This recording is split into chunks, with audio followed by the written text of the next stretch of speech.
mon voisin, donc, c'est Pascal Housset, le président de l'UMG-CCP, qui s'est déjà présenté tout à l'heure.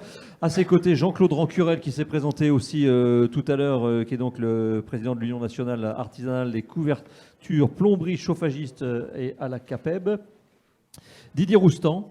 Je ne le voyais pas comme ça personnellement en étant amateur de ballon rond, mais voilà, directeur de programme R&D chez EDF, je pense que ça doit faire 12 millions de fois qu'on lui fait.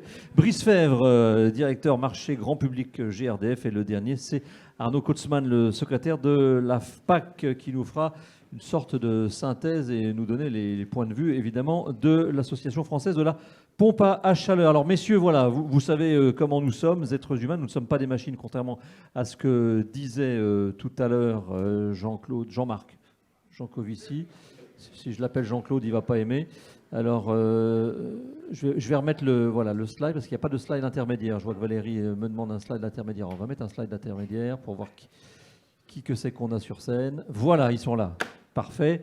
Donc, nous ne sommes pas des machines. Donc, il y a un moment, il faudra qu'on se restaure. Donc, voilà, le temps est compté, d'autant qu'il y a une petite cérémonie pour fêter les 20 ans de l'AFPAC avec les présidents qui nous ont fait l'amitié d'être parmi nous aujourd'hui. Je vais commencer avec vous, Pascal Housset, sur cette rénovation globale du point de vue, j'allais dire, de ceux qui font, de ceux qui sont sur le terrain. Ça fait longtemps qu'on en parle. C'est possible. Il y en a qui ont essayé. Mais ça prend du temps. Oui, bonjour à toutes et à tous. Donc effectivement, la rénovation globale, ça fait plus de 10 ans qu'on en parle dans les territoires. Donc j'ai bien entendu, toute la matinée, on a dit qu'il faut accélérer, il faut massifier. Donc nous, on est preneurs. Donc effectivement, à partir du moment où on arrive à trouver des bras, on a du matériel disponible à installer, on est plutôt favorable à tout ça. Maintenant, il faut le faire de bonne manière. J'ai entendu aussi le terme qualité ce matin. Je pense que c'est hyper important. Ça doit passer par la qualité. C'est un élément, et je pense qu'on va le développer, mais on sera en accord là-dessus. Maintenant, il faut s'inspirer aussi de ce qui est bien fait. Alors peut-être que ce n'était pas encore massifié, mais j'ai envie de dire, parfois, il ne faut pas réinventer l'eau chaude. Puis c'est un plombier chauffagiste qui vous parle, ça tombe bien. Donc je pense qu'il faut aussi s'inspirer de ce qui s'est fait dans les territoires qui fonctionnent bien. Et notamment, on parlait ce matin des opérations qui sont accompagnées au niveau des aides, notamment avec des acteurs locaux. Je vais citer Solia, par exemple. Si je prends l'exemple concret, moi je suis dans le département de la Seine-et-Marne, dans le 77, et ça fait plus de 10 ans qu'on travaille effectivement sur des dispositifs d'accompagnement. Déjà, on les appelle des conseillers, c'est pas des accompagnateurs, en fait, ça change un peu dans la terminologie, mais finalement, ils font le boulot, et il y a plein de très belles installations de rénovation globale qui se font, qui permettent d'avoir des niveaux de performance tout à fait corrects. Voilà, donc il faut s'en inspirer de ce qui se fait de bien pour pouvoir le massifier. Là, c'est un bailleur social dont vous parlez en Seine-et-Marne. Vous dites deux freins, si je retiens bien la disponibilité des bras et des équipements. Pardon de vous interrompre et de peut-être vous contredire, mais moi j'en vois un troisième. Quand on entend le reste à charge de 30 000 € quand même par opération, voilà, ça n'est quand même pas rien. Donc même si les présentations des aides nous ont été faites depuis ce matin, on insiste sur tous ces dispositifs qui existent. Néanmoins, 30 000 €, c'est beaucoup. Oui, effectivement. Alors, je ne vais pas vouloir développer ce sujet parce qu'il a été évoqué juste titre tout à l'heure, mais c'est vrai que c'est le principal frein. C'est qu'effectivement, là, en plus, on a ce qu'on appelle un effet ciseau notoire. C'est-à-dire qu'on a la hausse des matériaux que l'on a, et c'est normal, il y a les impacts. Donc, des hausses des prix, des hausses des matériaux, et puis, faut conserver ses salariés. Donc, il y a eu aussi des grilles de salaire qui ont été revues à la hausse. Et donc, tout ça, ça se retrouve dans le devis final du client, et à la fois des aides qui, malgré tout, ne sont pas forcément au même niveau. Donc, effectivement, c'est un frein. À vos côtés, puisque les plombiers chauffagistes se rassemblent, sont entre eux, vous avez un autre plombier chauffagiste, Jean-Claude Rancurel. Bonjour, soyez le bienvenu. Alors vous êtes non pas dans le 77, mais à Vaison-la-Romaine. À côté de Vaison, oui. Voilà, à côté de Vaison. Et si je vous dis Gigondas, là, les amateurs de vin plein de soleil, gorgés de soleil, sauront évidemment tout de suite vous localiser. La rénovation globale, vous, à la CAPEB, puisque la parole que vous portez aussi ce matin est celle de la CAPEB, vous la défendez, mais d'une certaine manière, c'est-à-dire étape par étape. Alors, étape par étape, je voulais faire un petit focus. À la CAPEB, il y a longtemps qu'on est justement sensibilisé par la rénovation globale, puisqu'on a créé, je crois que c'était en 2008, le label éco-artisan. C'est un label avec, à l'époque avec une charte applicable et il y avait l'obligation de proposer une évaluation thermique, ce qui mettait en avant justement faire plusieurs gestes pour arriver à une certaine performance. Ce label est devenu d'ailleurs depuis 2015, je crois aussi, est devenu une qualification accessible à tous. Voilà. Mais ça, c'était un petit focus. Ensuite, effectivement, la CAPEB, donc on a pas mal de freins justement par rapport à la rénovation globale. Alors la première, on en a parlé tout à l'heure, effectivement, du coût du reste à charge. Là, vraiment, il y aurait des efforts à faire. Il y a une stabilité aussi des aides. On a compté à la CAPEB 11 changements en 2 ans au niveau de ma prime rénov'. Donc là, les artisans que nous sommes, on ne peut pas suivre. Hein. C'est impossible de suivre, c'est impossible d'informer. Donc ça, il faut que ça cesse, il faut qu'on ait des règles bien définies. On parlait des aides, mais là, les coups de pouce qui se sont arrêtés brutalement, on n'a rien compris. Là, il faut vraiment, la DGEC, la DHEP, il faut vraiment mettre des obligations supplémentaires, parce que là, on n'y est plus. Hein. Alors, en ce moment, il y a plusieurs soucis. Il y a l'approvisionnement, la pénurie. Il y a les coups de pouce qui s'arrêtent brutalement. Là, il faut qu'on ait une visibilité. Il faut voilà. Donc, effectivement, nous, la CAPEB, on a identifié que, on l'a dit, il est très difficile de faire de la rénovation globale en milieu occupé. Donc, et je parle aussi pour les bailleurs sociaux, on sait que bon nombre de travaux se font à la sortie d'un locataire, un changement de locataire. Et donc, souvent, quand on parle des bailleurs sociaux ou bailleurs c'est vrai que pendant le laps de temps des travaux, on a arrêt des loyers, des versements de loyers. Donc, on essaye de faire au plus vite, nous les artisans, mais je dirais les bailleurs ont tendance à minimiser les travaux. Minimiser les travaux parce qu'ils vont leur relouer plus rapidement derrière. Donc effectivement, nous à la CAPEB, on a dit qu'il faudrait qu'il y ait un parcours de travaux sur 3 ans pour faire geste par geste. Et lorsque justement il y a un changement de locataire, il y a peut-être une compensation au niveau des loyers. C'est peut-être des aides à réfléchir en disant, ben oui, pour les X temps, ça dure 2 mois, 3 mois, peut-être une compensation au niveau loyer, dire, ben vous ne perdez pas le loyer, des aides supplémentaires. Alors, je ne sais pas comment ça fait chiffrer, il n'y a pas ici je dirais, de responsable de Bercy. Je voudrais revenir aussi au sujet de la TVA. Jean-François, mon collègue installateur, disait, il y a une mesure. Alors peut-être si vous ne comprenez pas, vous viendrez vers moi, je vous expliquerai l'offre de la TVA composite. Cette mesure est entrée en vigueur en novembre 2021. Cela pourrait, et là je vous dis l'AFPAC, vous pourrez œuvrer ça, peut-être qu'avec cette offre-là, nous pourrions, les installateurs, facturer à 5,5.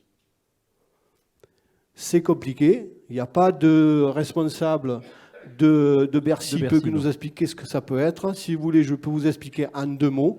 Rapide. Hein. Rapide. Une image. Le panier garni que l'on vend à Noël, avec du fromage, du foie gras et le panier.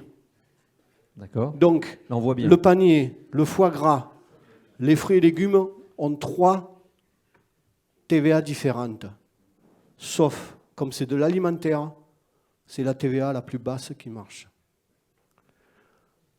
Pompe à chaleur, RR, on l'a dit, priorité chauffage, puisqu'on a dit 60% et 40% pour rafraîchissement. Le but initial, c'est le chauffage.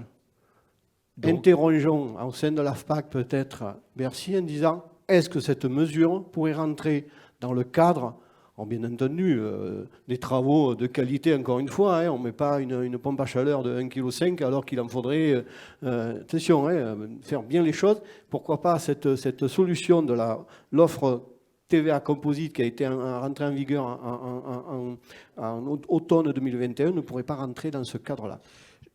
Bon, je ne sais pas ce que vous faites prochainement, mais Bercy a peut-être besoin de conseillers. Donc, comme il va y avoir des changements, peut-être que vous serez amené à faire le voyage Gigondas-Paris Je ne plus suis qu'un régulièrement. simple installateur Ouais. chauffagiste. Un mot quand même, sérieusement, puis après je passerai la parole à Didier Roussan. Un mot sur ce qui pourrait faire que les artisans soient un peu écartés de ce marché de la rénovation globale. Ça a été dit tout à l'heure, je ne sais plus. Oui, on a parlé de France Rénov, des accompagnateurs. Nous, Voilà. on a une grande crainte à la CAPEB. Et là, on est vigilant là-dessus. Il faut que les artisans restent les prescripteurs lors de travaux. C'est très important pour nous. Il ne faudrait pas qu'on soit les sous-traitants de délégataires, de mandataires, etc. Voilà. Donc ça, on est vigilant. Il faut que l'artisan connaisse bien son client, connaisse bien la configuration du bâti. Et là, on veut rester, je dirais, les maîtres en matière de travaux. Et pour autant, bien entendu, mettre en avant la rénovation globale, c'est une nécessité. On sait très bien que les pompes à chaleur installées avec des pompes à chaleur RO installées avec des radiateurs haute température, ce n'est pas le top. Donc il va falloir travailler pour justement sur le BBio, sur l'isolation, afin que ces radiateurs haute température descendent au niveau de moyenne température. Voilà. Enfin, bon, il y a plein de choses à faire, mais c'est vrai qu'on a une crainte que ce marché-là, il y a d'autres propositions. C'est vrai que là, tout ce qu'on va exposer aujourd'hui, tout ce qu'on a mis sur la table, s'il fallait vraiment le mettre sur la table, c'est pas une journée, la bombe à chaleur, ce serait une semaine qu'il faudrait. Mais bon. Merci. La parole à Didier Roustan, donc directeur de programme R&D chez EDF. Alors, je vais passer, puisque nous avons fait un petit peu de marche arrière pour cette table ronde. Voilà, on va y arriver dans quelques instants. Nous y sommes. Je vous passe Merci la beaucoup. télécommande, c'est la touche verte pour avancer. Vous, alors ça a déjà aussi été un peu abordé, mais parmi les outils qui peuvent accélérer aussi de cette rénovation globale, c'est le nouveau, je l'appelle comme ça, le nouveau DPE. Oui, bonjour à toutes et à tous. Oui, je voulais commencer mon propos par faire un petit retour sur ce nouveau DPE qui a évolué au mois de juillet dernier. Il a effectivement, il est rendu plus lisible avec une seule et unique étiquette qui prend en compte à la fois l'énergie primaire, mais aussi les émissions de CO2. Mais ça a été souligné grâce à la loi climat et résilience. Il s'inscrit complètement dans la transition énergétique du bâtiment. Il devient opposable, hein, comme d'autres audits.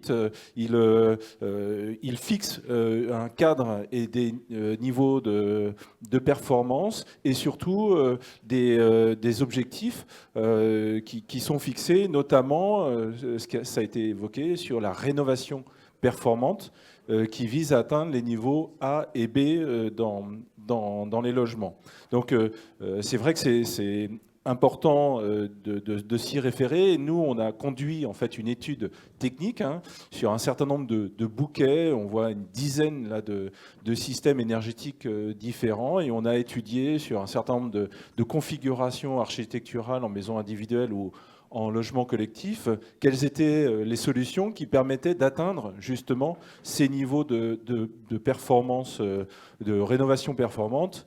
Et évidemment, c'est bien l'association entre une rénovation globale et des pompes à chaleur qui permet systématiquement, alors c'est peut-être pas très très clair dans le petit carré que l'on voit en bas à gauche, mais je peux vous assurer qu'il n'y a plus que des pompes à chaleur RR et RO qui se situent dans ces niveaux de bouquet. Donc, on s'interrogeait ce matin sur si la voie était tracée. Oui, elle l'est par les pouvoirs publics pour ramener le secteur du bâtiment vers ces niveaux d'étiquette, et la pompe à chaleur est la seule technologie aujourd'hui qui permet d'atteindre ces niveaux de performance.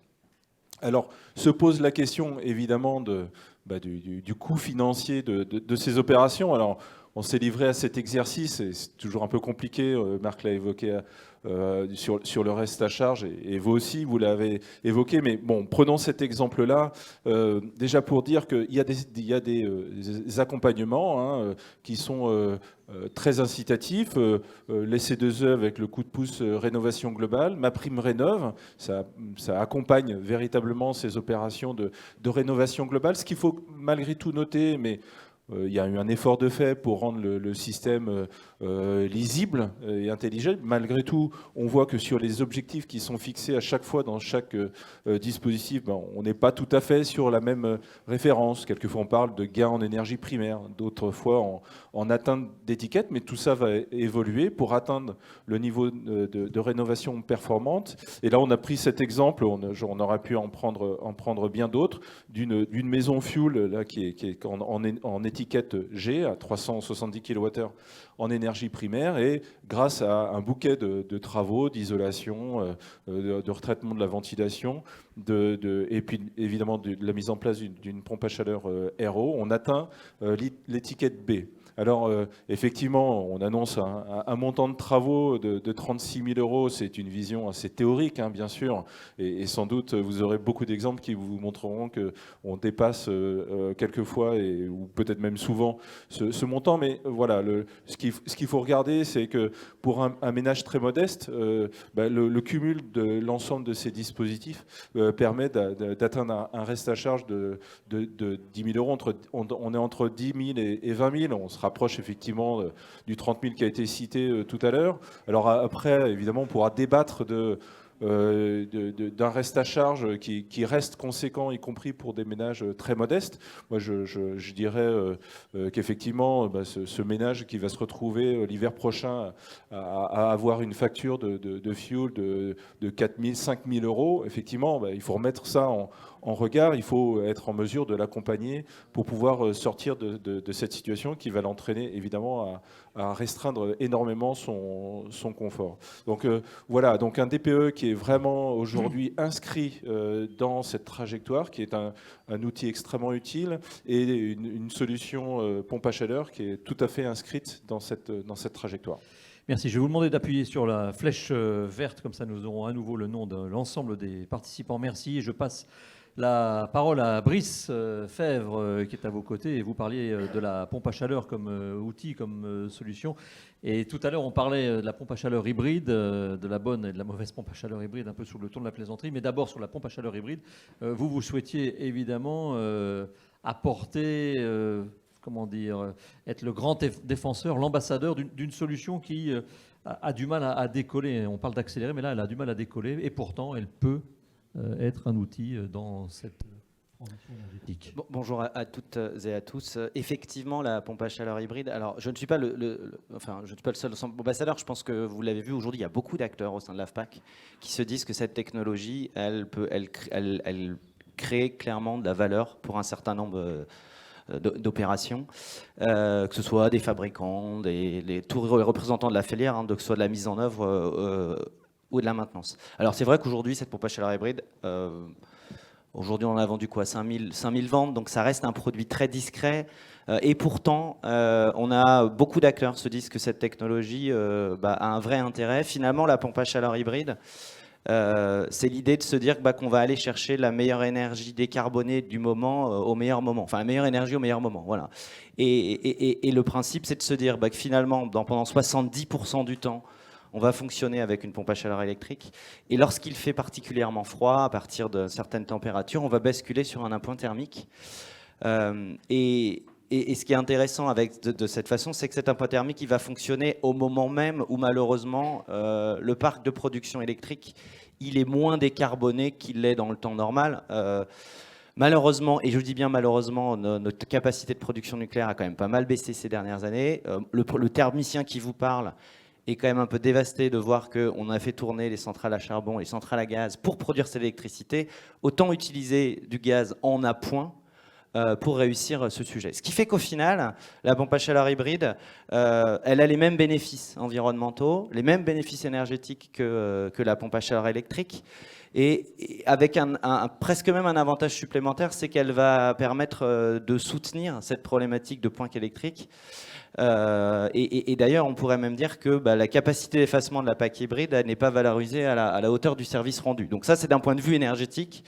Je pense qu'on a tous intérêt à faire la promotion de cette solution, et c'est bien une pompe à chaleur. Hein, voilà. Et sur l'exemple que M. Roustan présentait, la pompe à chaleur, c'est bien une pompe à chaleur. Redites-le. C'est bien une pompe à chaleur. Et là encore, étant le gazier de service sur une thématique de pompe à chaleur, moi je voulais vous dire que nous, à GRDF, on distribue du gaz majoritairement fossile. C'est un gaz qu'on ne vend pas. Hein. On est un opérateur de réseau et ce réseau appartient à nous tous puisqu'il appartient aux collectivités locales.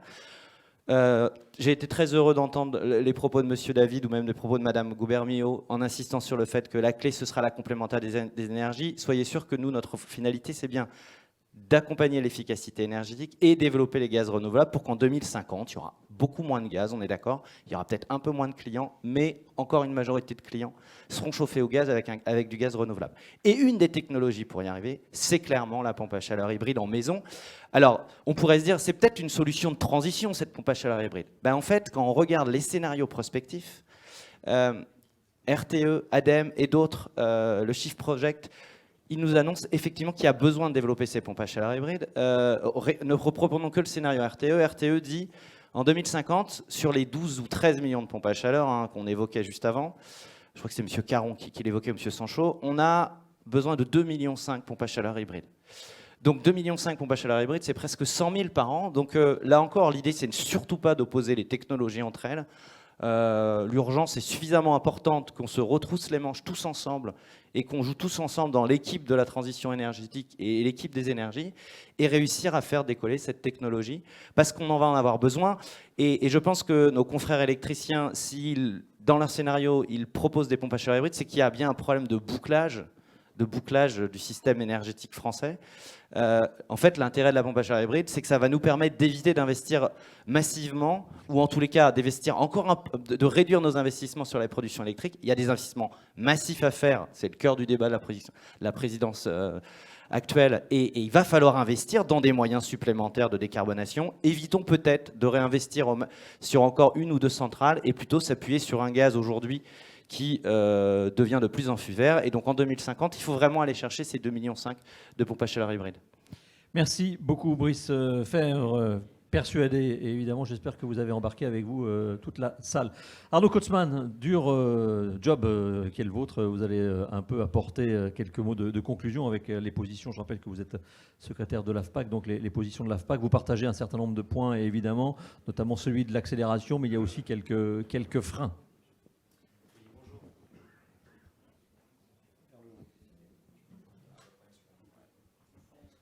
C'est la décroissance.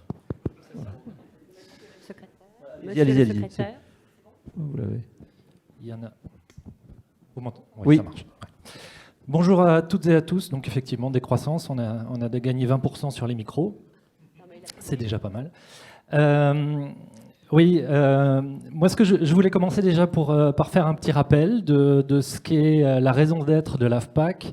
C'est effectivement faire la promotion de toutes les pompes à chaleur, et c'est également une filière engagée dans la décarbonation. Et donc c'est notre sujet d'aujourd'hui, et quand on a réfléchi au programme de la journée, il nous a paru assez évident d'organiser une table ronde sur la rénovation globale. Je voulais juste faire un petit rappel de... Finalement, l'ambition de cette rénovation globale, c'est de ramener en fait le parc existant à une étiquette A, B, allez, voire C. On a parlé du nouveau DPE, donc c'est une ambition très très forte, d'autant que le chemin est encore long. On est aujourd'hui à moins de 10% du parc qui sur cette étiquette-là. Donc on voit que ça fait longtemps que l'on parle rénovation, et très certainement la rénovation globale va nous permettre de résoudre cette équation et d'accélérer. On a beaucoup parlé d'accélérer. Donc le chemin est long. Aujourd'hui, si les chiffres, j'ai donné 3 chiffres, semblerait-il, on serait à autour de 25 000 rénovations performantes dans l'année. Si on veut rénover le parc à horizon 2050, il faut qu'on aille à 500 000. Bon, donc ça donne tout de suite un ordre de grandeur de l'accélération qu'on doit donner.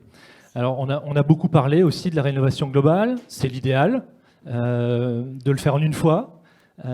Mais on voit que c'est pas simple et que très certainement il faut peut-être qu'on clarifie qu'est-ce qu'une rénovation globale et comment on peut allier rénovation en une fois et par étapes.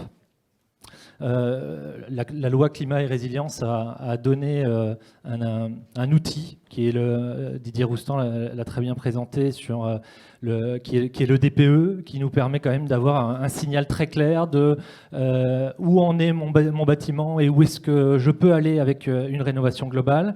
Et donc tout ça fait que l'AFPAC est vraiment motivé, enthousiaste à l'idée d'accompagner cette décarbonation, cette trajectoire de maîtrise des consommations. Et la pompe à chaleur, on l'a beaucoup partagé. Allez, je me lance. Et la solution pour l'atteindre. Les freins? Oui, alors les freins, je crois qu'il y a une mode depuis ce matin, 3 points.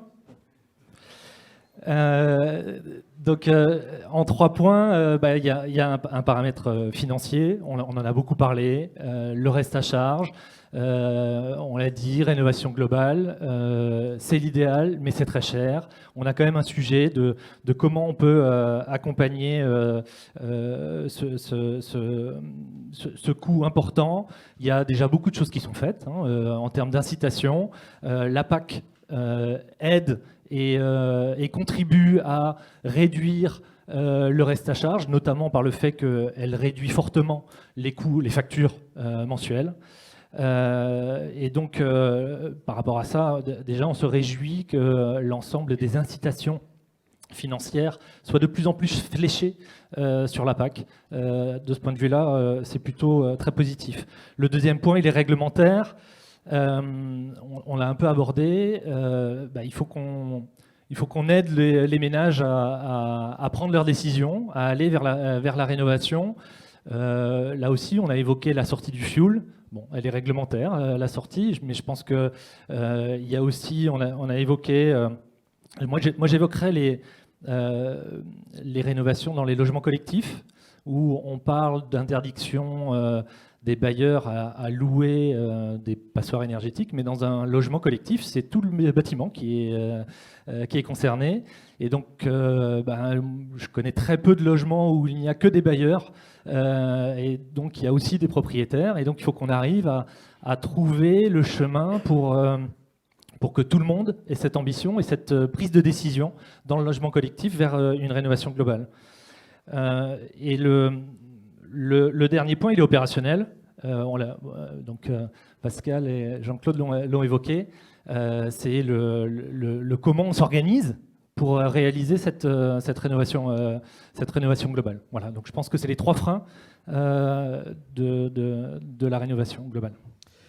Merci beaucoup à Arnaud Kosman. Alors, le temps étant compté, et je n'ai malheureusement pas l'occasion de passer la parole à la salle. Néanmoins, comme on va arriver au temps de convivialité, si vous souhaitez échanger avec les invités, vous pourrez le faire.